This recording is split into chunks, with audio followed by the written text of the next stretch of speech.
Hi hello friends, ಎಲ್ಲ ಹೇಗಿದ್ದೀರಾ? ನಾನು ತುಂಬ ಚೆನ್ನಾಗಿದ್ದೀನಿ, ನೀವೆಲ್ಲ ತುಂಬ ಚೆನ್ನಾಗಿದ್ದೀರಾ ಅಂದ್ಕೊಂಡಿದ್ದೀನಿ. ನಿನ್ನೆ ಬೀಟ್ರೋಟ್ ಹಲ್ವಾ ಮಾಡಿದ್ದೆ, ಅದು ಇನ್ನೂ ಯಾರೂ ಸರಿಯಾಗಿ ನೋಡಿಲ್ಲ ಅಂದ್ಕೊಂಡಿದ್ದೀನಿ. ನೋಡಿ ತುಂಬ ಚೆನ್ನಾಗಿದೆ, ಅದು ತುಂಬ ಟೇಸ್ಟಾಗಿದೆ. ಇವತ್ತೇನು ಮಾಡೋಣ ಅಂದರೆ ನಾನೊಂದು ಪಡವಲಕಾಯಲ್ಲಿ ಒಂದು ಕೂಟ್ ಮಾಡ್ತೀನಿ. ಅದನ್ನು ಹೆಂಗೆ ಮಾಡೋದು ಅಂತ ತೋರಿಸ್ಕೊಡ್ತೀನಿ. ತುಂಬ ಸುಲಭ, ತುಂಬ ಇಂಗ್ರೀಡಿಯೆಂಟ್ಸ್ ಕಡಿಮೆ ಇರುತ್ತೆ ಅದಕ್ಕೆ. ನೋಡಿ ಪಡವಲಕಾಯಿ ಇದು ತೊಗೊಂಡಿದ್ದೀನಿ. ಈ ಪಡವಲಕಾಯಿಗೆ ಹೆಂಗೆ ಕಟ್ ಮಾಡೋದು ಅಂತ ಒಂದು ಸ್ವಲ್ಪ ತೋರಿಸ್ಕೊಡ್ತೀನಿ. ಗೊತ್ತಿರುತ್ತೆ, ಗೊತ್ತಿಲ್ದಿರೋರಿಗೆ ನೋಡಿ, ಇದು ತೆಗೆದುಬಿಟ್ಟು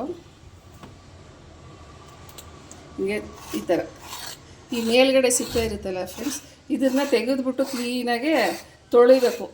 ಇದು ಫುಲ್ಲು ತೆಕ್ಕೊಂಬಿಡ್ಬೇಕು ಈ ಥರ ಕ್ಲೀನಾಗೆ. ಇದು ಒಂದು ಈ ಬಿಳಿ ಗ್ರೀನ್ ಕಲರ್ ಕಾಣಬೇಕು ನಮಗೆ, ಗ್ರೀನಿಶ್ ಕಲರು. ನೋಡಿ ಈ ಥರ ತೆಗೆದುಬಿಟ್ಟು ಇದನ್ನು ಕ್ಲೀನಾಗೆ ತೊಳೆದು ಕಟ್ ಮಾಡ್ಕೋಬೇಕು. ಎಲ್ಲ ಪಡವಲಕಾಯಿನೂ ಅದೇ ಥರ ಮಾಡ್ಕೋಬೇಕು. ಸೊ ಇವಾಗ ನಾನು ನೆಕ್ಸ್ಟು ಆಮೇಲೆ ತೋರಿಸ್ತೀನಿ ನಾನು ನೆಕ್ಸ್ಟ್ ಏನು ಮಾಡಬೇಕು. ನೋಡಿ ಫ್ರೆಂಡ್ಸ್, ಇದು ಹೆಂಗೆ ನೋಡಿ ಕ್ಲೀನಾಗಿ ಎಲ್ಲ ತೊಳ್ಕೊಂಬಂದೆ, ಕ್ಲೀನಾಗಿ ಸಿಪ್ಪೆ ತೆಕ್ಕೊಂಡು. ಈಗ ಇದನ್ನು ನೋಡಿ ಕಟ್ ಮಾಡ್ತೀವಲ್ಲ, ಗೊತ್ತಿಲ್ಲದಿದ್ದವ್ರಿಗೆ ಹೇಳ್ತಾ ಇದ್ದೀನಿ ನಾನು. ಈ ಬೀಜ ಇದೆ ನೋಡಿ ಇದ್ರೊಳಗಡೆ, ಈ ತಿರುಳು, ಈ ಬೀಜನ ತೆಕ್ಕೊಂಡ್ಬಿಡ್ಬೇಕು. ಈ ಥರ ನೋಡಿ, ಈ ಥರ ತೆಗೆದು ಹಾಕ್ಬಿಡ್ಬೇಕು. ನೋಡಿ ನೋಡಿ ಇಷ್ಟಿರುತ್ತೆ ಇದು. ಇವಾಗ ನೋಡಿ ಇದ್ರೊಳಗಡೆ ಏನೂ ಇಲ್ಲ, ಈ ಥರ ಮಾಡ್ಕೋಬೇಕು. ಯಾರಿಗೆ ಗೊತ್ತಿಲ್ಲ ಅವ್ರು ಇದನ್ನು ಫಾಲೋ ಮಾಡಿ, ಎಲ್ರಿಗೂ ಗೊತ್ತಿರುತ್ತೆ, ಗೊತ್ತಿಲ್ಲದವ್ರಿಗೆ ಅಷ್ಟೆ. ನೋಡಿ ಫ್ರೆಂಡ್ಸ್, ಇದು ಈ ಸಾರಿಗೆ ಏನೇನು ಬೇಕು, ಕೂಟು ಅಂತೀವಿ ನಾವು. ನೀವೇನಾದರೂ ಒಂದು ಸಾರಾದರೂ ಅಂದ್ಕೊಳ್ಳಿ, ಕೂಟ ಏನಾದರೂ ಅಂದ್ಕೋಬೋದು. ನೋಡಿ ಇಲ್ಲಿ ಕಡಲೆಬೇಳೆ ತೊಗೊಂಡಿದ್ದೀನಿ, ಒಂದು ಲೋಟ ಫುಲ್ ಕಡಲೆಬೇಳೆ. ನೀವು ಯಾವ ಲೋಟದಲ್ಲಿ ಆದರೂ ತೊಗೊಳ್ಳಿ, ಪರವಾಗಿಲ್ಲ. ನಾನು ಒಂದು 1/4 kg ತೊಗೊಂಡಿದ್ದೀನಿ. ನಮ್ಮ ಮನೆಗೆ ಸ್ವಲ್ಪ ಸಾರು ಜಾಸ್ತಿ ಬೇಕಲ್ಲ. ಇದನ್ನು ಒಂದು ಸ್ವಲ್ಪ ಒಂದು 3 ಅವರ್ ನೆನೆಸ್ಕೊಂಬಿಟ್ರೆ ಚೆನ್ನಾಗಿ ಬೇಯುತ್ತೆ ಫ್ರೆಂಡ್ಸ್. ಇದು ಬೆಂದಷ್ಟು ಚೆನ್ನಾಗಿರುತ್ತೆ, ಇದು ಬೇಯೋದೇ ಸ್ವಲ್ಪ ಕಷ್ಟ. ಸೊ ಅದಕ್ಕೆ ಇದನ್ನು ಸ್ವಲ್ಪ ಒಂದು 2 ಅವರ್ 1 ಅವರ್ ಏನೋ ನೆನೆಸಿಟ್ಟಿದ್ದೀನಿ. ಆಮೇಲೆ ನೋಡಿ ಪಡವಲಕಾಯಿ ಈ ಥರ ಇಷ್ಟು ಚಿಕ್ಕ ಪೀಸ್ ಕಟ್ ಮಾಡಿ ಇಟ್ಕೊಂಡಿದ್ದೀನಿ ನಾನು. ನೋಡಿ ಇಷ್ಟು ಚಿಕ್ಕದಾಗೆ, ನೀವು ಸೈಜ್ ನಿಮ್ಗೆ ಹೆಂಗೆ ಬೇಕೋ ಅಷ್ಟು ಕಟ್ ಮಾಡ್ಕೊಳ್ಳಿ, ಪರವಾಗಿಲ್ಲ, ಇದೇನು ತೊಂದರೆ ಇಲ್ಲ. ನಾನು ಸ್ವಲ್ಪ ಚಿಕ್ಕದಾಗೆ ಇರಲಿ ಅಂತ ಕಟ್ ಮಾಡ್ಕೊಂಡಿದ್ದೀನಿ. ಆಮೇಲೆ ನೋಡಿ, ಇದು ಕಡಲೆಬೇಳೆ ಬೇಯೋಕ್ಕೆ ಹಾಕುವಾಗ ಕ್ರಷ್ ಮಾಡ್ಕೊಂಡಿದ್ದೀನಿ ಇದ್ರನ್ನ, ಬೆಳ್ಳುಳ್ಳಿನ. ಏನಕ್ಕೆ ಅಂದರೆ ಉಂಡುಂಡೆನೇ ಹಾಕಿದ್ರೆ ಸ್ವಲ್ಪ ತಿನ್ನೋದು ಕಷ್ಟಪಡ್ತಾರೆ ಮನೆಯಲ್ಲಿ. ಸೊ ಅದಕ್ಕೆ ಅಕಸ್ಮಾತ್ ಮ್ಯಾಶ್ ಆಗಿಲ್ಲ ಅಂದರೆ ಬಾಯಿಗೆ ಸಿಗ್ತಿರುತ್ತೆ. ಸೊ ಅದಕ್ಕೆ ಸ್ವಲ್ಪ ಜಜ್ಕೊಂಡಿದ್ದೀನಿ. ಆಮೇಲೆ ಇಲ್ಲಿ 2 ಈರುಳ್ಳಿ ತೊಗೊಂಡಿದ್ದೀನಿ ಮೀಡಿಯಮ್ ಸೈಜ್ದು. ಆಮೇಲೆ ಒಂದು 10 ಹಸಿಮೆಣ್ಸಿನ್ಕಾಯಿ ತೊಗೊಂಡಿದ್ದೀನಿ. ಯಾಕಂದರೆ ಈ ಸಾರಲ್ಲಿ ನಾವು ಖಾರ ಏನೂ ಹಾಕಲ್ಲ, ಸೊ ಈ ಮೆಣಸಿನ್ಕಾಯಿ ಖಾರನೇ ಬರಬೇಕು ಅದಕ್ಕೋಸ್ಕರ 10 ಮೆಣಸಿನ್ಕಾಯಿ ತೊಗೊಂಡಿದ್ದೀನಿ. ನಿಮಗೆ ಖಾರ ಜಾಸ್ತಿ ಬೇಕು ಅಂದರೆ ಇನ್ನೂ ಒಂದು 2-3 ಎಕ್ಸ್ಟ್ರಾ ತೊಗೊಳ್ಳಿ, ಪರವಾಗಿಲ್ಲ. ಇದು ಏನಂತ ಖಾರ ಬರೋಲ್ಲ ಸಾರು. ಸೊ ರುಬ್ಬಕ್ಕೆ ನೋಡಿ ಒಂದು ದೊಡ್ಡ ಚಿಪ್ಪು ತೆಂಗಿನಕಾಯಿ ತೊಗೊಂಡಿದ್ದೀನಿ. ಆಮೇಲೆ ನೋಡಿ ಒಂದು 4-5 ಪೀಸು ಚಕ್ಕೆ ತೊಗೊಂಡಿದ್ದೀನಿ. ಗಸಗಸೆ ಇದ್ರೂ ಹಾಕ್ಬೋದು ಫ್ರೆಂಡ್ಸ್, ಗಸಗಸೆ ಇಲ್ಲ ಅದಕ್ಕೆ ಹಾಕಿಲ್ಲ ನಾನು. ಸೊ ನೋಡಿ ಇದು ಚಕ್ಕೆ 4ರಿಂದ 5 ಪೀಸ್ ತೊಗೊಂಡಿದ್ದೀನಿ. ಒಂದು ದೊಡ್ಡ ಓಳು, ಕಾಯಲ್ಲಿ ದೊಡ್ಡ ಸೈಜ್ ಓಳು ಬರುತ್ತಲ್ಲ, ಅದೊಂದು ಓಳು ತೆಂಗಿನಕಾಯಿ ತೊಗೊಂಡಿದ್ದೀನಿ. ಸೊ ಇವಾಗ ಇದನ್ನೆಲ್ಲ ನಾನು ಕುಕ್ಕರ್ಗೆ ಹಾಕ್ತೀನಿ ಫ್ರೆಂಡ್ಸ್. ಇದು ಇದು ಕಡಲೆಬೇಳೆ ನೆನೆಸಿಟ್ಕೊಂಡಿದ್ದೀನಲ್ಲ, ಅದು ಇದು ಕುಕ್ಕರ್ಗೆ ಹಾಕ್ತಾಯಿದ್ದೀನಿ. ಇದು ತುಂಬ ಆರೋಗ್ಯವಾಗಿರುತ್ತೆ ಫ್ರೆಂಡ್ಸ್. ತರಕಾರಿ ಎಲ್ಲ, ಇದು ಪಡವಲಕಾಯಿ ತರಕಾರಿ, ಯಾವುದೇ ತರಕಾರಿ ಆದರೂ ಎಲ್ಲದರಲ್ಲೂ ಒಂದೊಂದು ಏನೇನೋ ಅಂಶ ಇದ್ದೇ ಇರುತ್ತೆ ನಾವು ತಿನ್ನೋಕ್ಕೆ. ಸೊ ತರಕಾರಿಗಳು ಜಾಸ್ತಿ ತಿಂದಷ್ಟು ಚೆನ್ನಾಗಿರುತ್ತೆ, ಒಳ್ಳೊಳ್ಳೆ ಇದು. ನೋಡಿ ಇವಾಗ ಮೆಣಸಿನ್ಕಾಯಿ ಒಂದು 10 ತೊಗೊಂಡಿದ್ದೀನಲ್ಲ, ಇಲ್ಲಿ ಫೋಕಸ್ ಮಾಡು. ಈ 10 ಮೆಣಸಿನ್ಕಾಯಿ ತೊಗೊಂಡಿದ್ದೀನಲ್ಲ, ಅದನ್ನು ಈ ಕಡಲೆಬೇಳೆಗೆ ಹಾಕ್ತಾಯಿದ್ದೀನಿ. ಆಮೇಲೆ ಈರುಳ್ಳಿನೂ ಈ ಕಡಲೆಬೇಳೆಗೆ ಹಾಕ್ತಾಯಿದ್ದೀನಿ. ತುಂಬ ಟೇಸ್ಟಾಗಿರುತ್ತೆ ಫ್ರೆಂಡ್ಸ್ ಇದು ಸಾರು. ಆಮೇಲೆ ಇದಕ್ಕೆ ಹಾಕ್ತಾಯಿದ್ದೀನಿ. ನೋಡಿ ಬೆಳ್ಳುಳ್ಳಿನೂ ಇದಕ್ಕೆ ಹಾಕ್ತಾಯಿದ್ದೀನಿ. ನೋಡಿ ಪಡವಲಕಾಯಿ ಕೂಡ ಇದಕ್ಕೆ ಹಾಕ್ತಾಯಿದ್ದೀನಿ. ಇದು ಚೆನ್ನಾಗಿ ಇದರಲ್ಲಿ ಬೇಯಿಸ್ಕೊಂಬಿಡೋಣ. ನೋಡಿ ಫ್ರೆಂಡ್ಸ್, ಇವಾಗ ಇದಕ್ಕೆ ಒಂದು ಸ್ವಲ್ಪ ನೀರು, ಸ್ವಲ್ಪ ಅಲ್ಲ ಸ್ವಲ್ಪ ಚೆನ್ನಾಗಿ ಹಾಕಿ ನೀರು ಇದರಲ್ಲಿ. ನೋಡಿ ಇಷ್ಟು ಹಾಕ್ಕೊಂಡಿದ್ದೀನಿ, ಇಲ್ಲಿವರೆಗೂ ನೀರು ಹಾಕ್ಕೊಂಡಿದ್ದೀನಿ. ಯಾಕಂದರೆ ಪಡವಲಕಾಯಿ ಚೆನ್ನಾಗಿ ಅಂದ್ರೆ ಕಡಲೆಬೇಳೆ ಚೆನ್ನಾಗಿ ಬೇಯಬೇಕು. ನೋಡಿ ಹಿಂಗೆ, ಅದಕ್ಕೋಸ್ಕರ ಹಂಗೆ ಹಾಕ್ಕೊಂಡಿದ್ದೀನಿ. ಇದು ಇವಾಗ ಮುಚ್ಚಿಡೋಣ ಫ್ರೆಂಡ್ಸ್. ನೋಡಿ ತೆಂಗಿನಕಾಯಿನೂ ಮತ್ತು ಚಕ್ಕೆ ಮಿಕ್ಸಿ ಮಾಡ್ಕೊತಾ ಇದ್ದೀನಿ ಫ್ರೆಂಡ್ಸ್. ಈಗ ಕುಕ್ಕರ್ ತೆಗೆದಿದ್ದೀನಿ. ನೋಡಿ ಎಲ್ಲ ಎಷ್ಟು ನೀಟಾಗಿ ಬೆಂದ್ಕೊಂಡಿದೆ ಈ ಥರ. ವಾಟರ್ ಮೆಲನ್ ಕೊಡಲ್ಲ ಆಮೇಲೆ. ನೋಡಿ ನೋಡಿ ಹೆಂಗೆ ಬೆಂದಿದೆ. ಈ ಥರ ಬೇಯಿಸ್ಕೋಬೇಕು. ಈಗ ಇದಕ್ಕೆ ನಾನು ಏನು ಮಾಡ್ತೀನಿ ಗೊತ್ತಾ ಫ್ರೆಂಡ್ಸ್, ಇದಾಯ್ತಲ್ಲ, ಇಲ್ಲಿ ನೋಡಿ ಇದು ಇಲ್ಲಿ ಇಡ್ತೀನಿ. ಮಸಾಲ ಹಾಕೋಣ. ಬರೀ ಕಾಯಿ ರುಬ್ಬಿದಂಥ ಮಸಾಲ ನೋಡಿ. ತೆಂಗಿನಕಾಯಿ ರುಬ್ಕೊಂಡಿದ್ದೀನಲ್ಲ, ಇದು ಆದಷ್ಟು ನುಣ್ಣಗೆ ರುಬ್ಕೊಳ್ಳಿ, ಪೇಸ್ಟ್ ಚೆನ್ನಾಗಿ.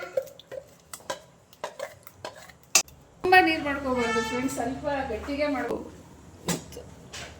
ಮಿಕ್ಸಿ ಜಾರಲ್ಲಿ ಇದ್ದಿದ್ದು ಮಸಾಲ ಇದನ್ನು ಹಿಂಗೆ ರುಬ್ಕೊಂಡು ಈ ಥರ ತೊಳ್ಕೊಂಡು ಹಿಂಗೆ ಹಾಕೊಂಡ್ಬಿಡೋಣ.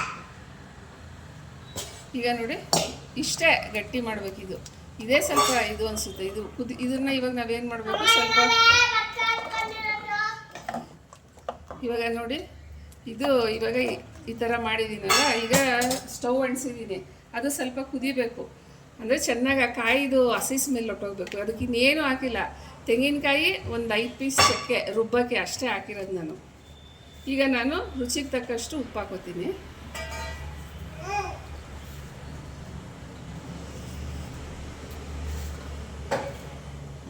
ನೀವು ಉಪ್ಪು ನೋಡಿ ಹಾಕೊಳ್ಳಿ ಫ್ರೆಂಡ್ಸ್. ತುಂಬ ಟೇಸ್ಟಾಗಿರುತ್ತೆ ಈ ಸಾರು ತಿನ್ನೋಕ್ಕೆ. ಮುದ್ದೆ ಜೊತೆಗೆ, ಅನ್ನದ ಜೊತೆಗೆ ಎಲ್ಲ ತಿನ್ಬೋದು. ಇದು ಚೆನ್ನಾಗಿರುತ್ತೆ. ಅದು ಆಮೇಲೆ ಸ್ವಲ್ಪ ಗಟ್ಟಿ ಆಗಿಬಿಡುತ್ತೆ. ಕಡಲೆಬೇಳೆ ಹಾಕಿಲ್ವ, ಆಮೇಲೆ ಸ್ವಲ್ಪ ಗಟ್ಟಿ ಆಗುತ್ತೆ. ಇದು ನೀರಂಗೆ ಮಾಡ್ಕೊಳ್ಳೋಂಥ ಸಾರಲ್ಲ, ಇದು ಗಟ್ಟಿ ಮಾಡ್ಕೊಳ್ಳೋದು. ಕೂಟು ಅಂತಾರಲ್ಲ, ಅದು ಸ್ವಲ್ಪ ಗಟ್ಟಿಗೆ ಇರುತ್ತೆ ನೋಡಿ. ಇಷ್ಟು ಇದನ್ನು ಸ್ವಲ್ಪ ತೆಂಗಿನಕಾಯಿ ವಾಸನೆ, ಇದು ಸ್ವಲ್ಪ ಹಸಿ ವಾಸನೆ ಹೋಗಬೇಕು. ತೆಂಗಿನಕಾಯಿ ಚೆನ್ನಾಗೆ ಕುದಿಬೇಕು. ಇದು ಸಾರು, ಇದು ಕೂಟು ಎಷ್ಟು ಚೆನ್ನಾಗಿ ಕುದೀತಾ ಇದೆ ನೋಡಿ. ಈ ಥರ ಇದು ಹಸಿ ವಾಸನೆ ಎಲ್ಲ ಹೋಗ್ತಾ ಇದೆ.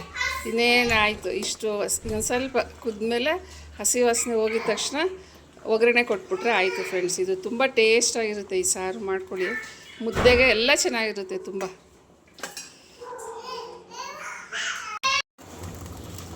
ಈಗ ನೋಡಿ ಫ್ರೆಂಡ್ಸ್, 1-2 ಸ್ಪೂನ್ ಎಣ್ಣೆ ಹಾಕ್ಕೊಂಡಿದ್ದೀನಿ. ಇದಕ್ಕೆ ಸ್ವಲ್ಪ ಸಾಸಿವೆ ನೋಡಿ, ಸಾಸಿವೆ ಇದು ಸ್ವಲ್ಪ ಚಟಪಟ ಅಂದಮೇಲೆ, ಸಾಸಿವೆ ಚಟಪಟ ಅಂತ ಇದೆ. ಈಗ ಇದಕ್ಕೆ ಕರಿಬೇವು ಹಾಕೋತಾ ಇದ್ದೀನಿ ಮತ್ತು ಒಣಮೆಣ್ಸಿನ್ಕಾಯಿ ಹಾಕೋತೀನಿ.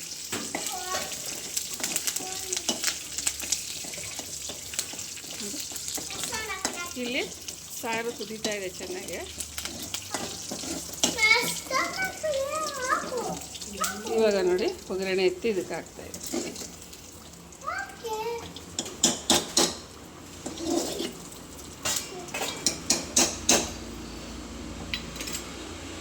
ಫ್ರೆಂಡ್ಸ್ ನೋಡಿ ಇವಾಗ ಡಿಶ್ ಔಟ್ ಮಾಡ್ಕೋತಾ ಇದ್ದೀನಿ.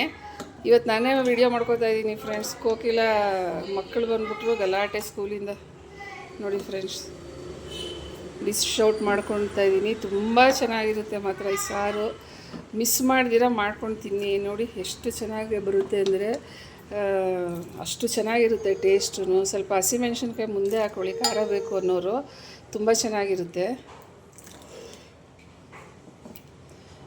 ಎಷ್ಟು ಹಸಿಮೆಣ್ಸಿನ್ಕಾಯಿ ಹಾಕ್ಕೊಂಡಿಲ್ಲ ಅಂದರೆ ಫ್ರೆಂಡ್ಸ್ ಖಾರ ಅಷ್ಟು ಚೆನ್ನಾಗಿ ಅನಿಸಲ್ಲ. ಹಸಿಮೆಣ್ಸಿನ್ಕಾಯಿ ಹಾಕ್ಕೊಂಡ್ರೆ ತುಂಬ ಚೆನ್ನಾಗಿರುತ್ತೆ. ಖಾರ ಕಮ್ಮಿ ತಿನ್ನೋರು ಮಾಡ್ಕೋಬೋದು. ನೋಡಿ ಫ್ರೆಂಡ್ಸ್, ಸಾರಾಯಿತು. ಇದು ರೈಸ್ ಜೊತೆಗೆ, ಮುದ್ದೆ ಜೊತೆಗೆ, ಚಪಾತಿ ಜೊತೆಗೂ ತುಂಬ ಚೆನ್ನಾಗಿರುತ್ತೆ. ಸೊ ಈ ಥರ ಮಾಡ್ಕೋತೀರಾ ಅಂದ್ಕೊಂಡಿದ್ದೀನಿ. ಈ ಥರ ಮಾಡಿಕೊಂಡು ಇದು ಹೇಗಿದೆ ಅಂದ್ಬಿಟ್ಟು ನಾನು ಕಮೆಂಟ್ ಮಾಡಿ. ಇಷ್ಟ ಆದರೆ ಲೈಕ್ ಮಾಡಿ, ಶೇರ್ ಮಾಡಿ, ಸಬ್ಸ್ಕ್ರೈಬ್ ಮಾಡಿ. ಪಕ್ಕದಲ್ಲಿರೋ ಬೆಲ್ಲೈಕಾನ್ ಪ್ರೆಸ್ ಮಾಡಿ. ನಾನು ಏನು ಮಾಡಿದ್ರು ನಿಮಗೆ ನೋಟಿಫಿಕೇಷನ್ ಬರುತ್ತೆ ಫ್ರೆಂಡ್ಸ್. ಸೊ ನೋಡಿ, ಇದು ಪಡವಲಕಾಯಿ ಕೂಟಿದು ಕಡಲೆಬೇಳೆ ಹಾಕಿ ನಾನು ಹೆಂಗೆ ಮಾಡಿದೆ ಅಂತ ನೀವು ನೋಡ್ಕೊಂಡಿದ್ದೀರಾ ಅನಿಸುತ್ತೆ. ಅದೇ ರೀತಿ ಮಾಡಿ, ತುಂಬ ಚೆನ್ನಾಗಿರುತ್ತೆ. ಇದಕ್ಕೆ ಯಾವುದೇ ಆದ ಸಾಂಬಾರು ಪುಡಿ ಏನೂ ಬೇಕಾಗಿಲ್ಲ. ಇದಕ್ಕೆ ತುಂಬ ಚೆನ್ನಾಗಿ ಈಸಿಯಾಗಿ ಮಾಡ್ಬೋದು, ಕಮ್ಮಿ ಇಂಗ್ರೀಡಿಯೆಂಟ್ಸು. ಸೊ ಇವತ್ತಿಗೆ ಈ ಕೂಟು ಮುಗಿಸ್ತೀನಿ ಫ್ರೆಂಡ್ಸ್. ಸೊ ನಾಳೆ ಸಿಗೋಣ. ಇನ್ನು ಹೊಸದು ಯಾವುದಾದ್ರೂ ರೆಸಿಪಿಲಿ ಮಾಡಿ ತೋರಿಸ್ತೀನಿ ನಾನು. ಪ್ಲೀಸ್ ಸಬ್ಸ್ಕ್ರೈಬ್ ಮಾಡಿ friends. Okay, bye, see you tomorrow.